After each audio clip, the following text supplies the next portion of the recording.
Hello, welcome to another edition of the Pace Report. I'm Brian Pace. Trombonist, educator, and now band leader Michael Dease has been riding a wave of success over the last 9 years here in New York City, as well as the last year with his Jazz Legacy Productions release, Grace. As you might know, over the last 4 years I've done the Pace Report, Michael is the first trombonist that I have ever profiled here on the Pace Report, which is an honor. His album Grace is really a beautiful CD in that he plays compositions by Yvonne Lins, and he also wrote and did a couple of compositions himself, which I think you guys will really dig. He's from Augusta, Georgia, and he started off playing other instruments but segued into playing the trombone later as he became a young adult. He studied at the Julliard School here in New York City, and in the last 9 years he's played with the likes of Alicia Keys to Illinois Jacquet and many other jazz luminaries. Tonight we're going to sit down and talk about his origins in Augusta, Georgia. We're going to talk about why it took him a while to get into the trombone, and we're also going to talk about the big band which he is now playing with tonight. He's getting ready to record an upcoming release with this new music, and tonight you guys are going to witness for the very first time a sneak preview into his next recording project.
This is a departure from your solo work, and it's also a departure for accompanying other big bands.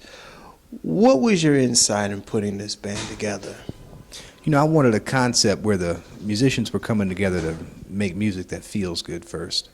You know, music that we all enjoy playing, that brings us together, that we can snap our fingers to, or stomp our feet, makes us want to dance. You know, the music that at the core is what America is all about, is feeling good and celebrating life. That's what I wanted the big band to say.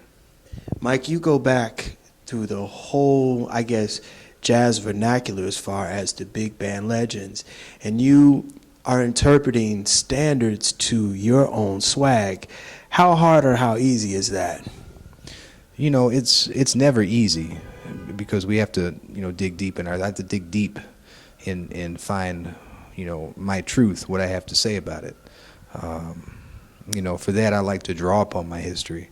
The masters, the greats, they have so much to teach us, and, the great Jimmy Heath told me once that how far forward you go is directly proportionate to how far back you go, meaning you can't build a roof until you built a house. You can't build a house until you built a foundation. And the foundation is the history of this music, is learning what it's all about. And that's how you move it forward. And that's what I want to do with my big band. We want to go all the way back, and we want to infuse our music with the history and then take it forward from there. The economy dictates why there's been a demise of big bands, which is really sad. But now there's this resurgence of big bands in jazz now. You play with Nicholas Payton's band, you play with Jimmy Heath's band, you play with Roy Hargrove's band. Tell me about how important the big bands were to jazz and why there's this big resurgence of big bands right now. I think the big bands are coming back because the musicians realize that this music needs to be infused with excitement. And when I think of excitement in jazz music and black American music, and I think of the big band. My first gig when I moved to New York was with Illinois Jacquet's big band. I was there for 3 years. And every time we went to Illinois' basement, it was this feeling, this brotherhood feeling. And Illinois would, teach us all kind of things about life, about music. And we really learned a lot in that situation. And I think that's important for musicians of today, the young people, the people in schools. Right now, a lot of my band members are still students, and a big band gives the student a chance to have real world, real life musical experiences that aren't just in the university. The university is a great, wonderful thing, but it's got to be supplemented by real life stuff. And that's the big bands give that opportunity for everybody. The history of the music is so important. When I joined Illinois, I started checking out all the different bands.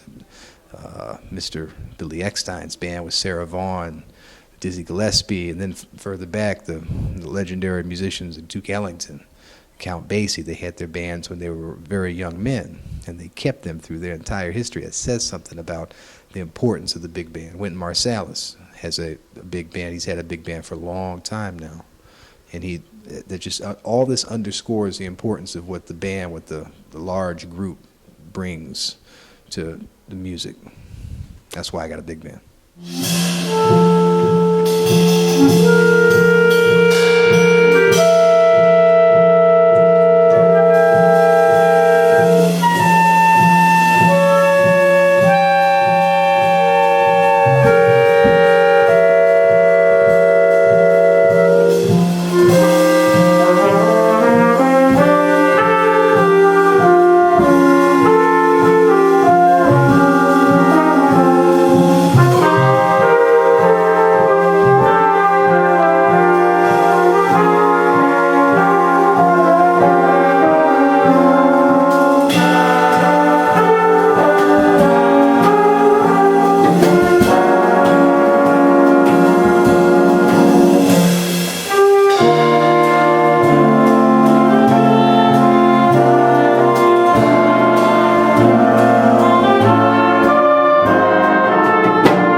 Grace, your first debut on Jazz Legacy Productions, and this is your third as a leader, and you've got some stellar talent on this record. You've got, oh my goodness, Roy Hargrove, you've got Cyrus Chestnut.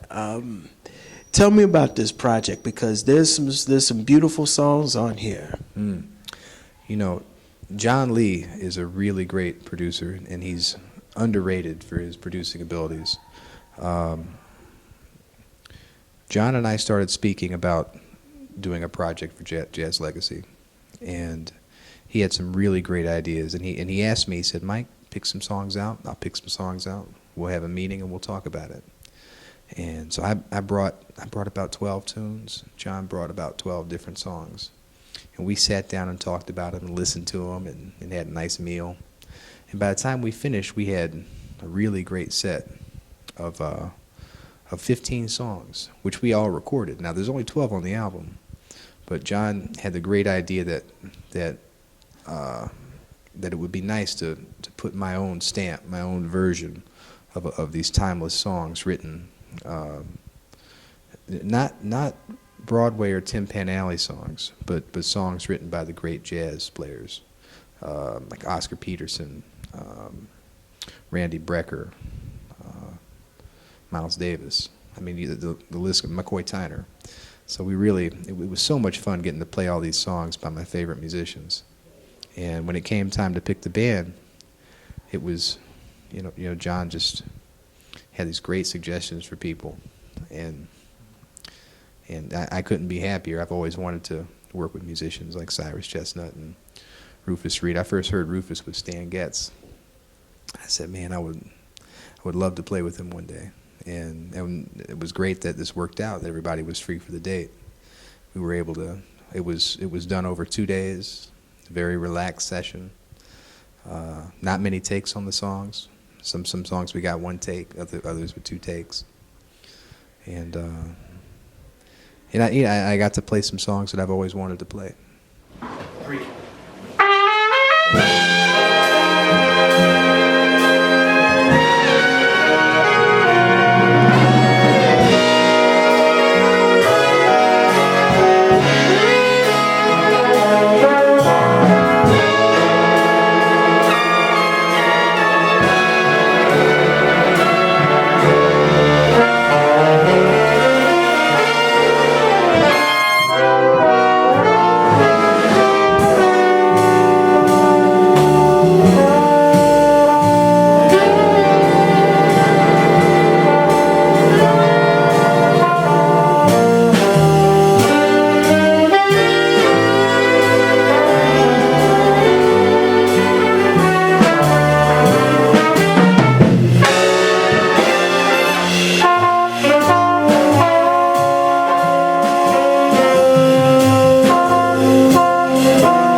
Mike, this journey from Augusta, Georgia to New York City was an amazing one. In fact, what people really don't understand is that you started playing the trombone later in life. You started off basically a sax guy. I was a saxophone player from age 11 to almost 18. Yeah. I started off playing recorder in 3rd grade, and then in 5th grade, they had us pick all the instruments. And my first love as a child was doo-wop music, was Big Joe Turner, Corina. And all those doo-wop tunes, there was sax solos, and they were playing the blues. They were playing with feeling, a big sound, with rhythm. I mean, that's my first love is R&B, is rhythm and blues.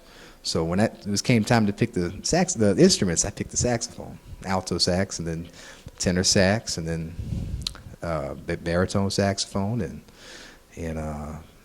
then I was really fortunate in Augusta because at the hotels where they would have jazz in the lobbies. Augusta is a home of James Brown. My mother was a friend of James for many, many years, and we used to see him from time to time around Augusta. We would always stop and talk. I was a little boy. I didn't have any idea that my mother was talking to the Godfather of Soul. So, and then James Brown's musicians would be in town. Eric Hargrove, the drummer, and Todd on trumpet, and I would hang with them, and they would tell me stories on the road and show me little things about how to play. So I had like a very nice incubation there in Augusta, and it was based in funk, in soul, and music that felt good and that made you want to dance, and that's a big part of who I am. How did you make that transition from Augusta to New York City? Because you studied music at Julliard. In fact, you were one of the first students to come from a special program there. Right. When I was in the first year of the jazz program at Julliard, and well, I'll tell you, a friend of mine, I was playing tenor, and I was really, I had memorized some Sonny Rollins albums. I was just so in love with the music, and a friend of mine said, well, Sonny Rollins is amazing, but you should also, if you haven't heard John Coltrane, you should check him out. So he put in Blue Train, and I listened to John Coltrane and then to Lee Morgan. And then when the trombone started playing, I said, man, what is that instrument? I've never heard a trombone played that way. Curtis Fuller. Curtis Fuller. And I heard those clean lines of the soul, the blues, the perfect time, the inflection, and it just mesmerized me. I didn't know a trombone could be played like that. All I had heard in school was, and I said, man, I got to get a trombone and figure this out. So a friend of mine helped me get one. I won't say how, but he procured a trombone for me. And I just stayed at home every day when I got home from school. I had never touched my saxophone again. That was over. And I just taught myself the different positions and bought a J.J. Johnson CD and as much Curtis Fuller as I could find in Augusta, Georgia. And taught myself and auditioned for all-state band and it was, and then before I knew it, I was a trombone player.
What does jazz music mean to you? Man, jazz music's about this country, about America. It's what makes America special. It's a truly American art form. It comes from New Orleans. It's about the different mixtures of people. It's about the African music and rhythms. It's where swing comes from. This country is swinging, and it's a mix of all the different cultures and the harmonies that we bring to it. So when we play jazz music, we're playing life. We're playing the good times and the bad times. We're playing the blues. We're playing the happiness, the sunshine and the rain. You know, it's everything. And so when I hear music, and that's what I want to bring to the music, is I want to bring this feeling of humanity. You know, and I think the big band's a great outlet for that as well. So that's why we were here tonight. That'll do it again for another edition of the Pace Report. I'd like to personally thank Mr. Michael Dease for his time, as well as the staff and management at the Something Jazz Club here in New York City. As always, please visit my website, www.thepacereport.com, for my weekly column as well as my past segments. Until next time, remember, if it's in the groove, it'll make you move. Until next time, peace.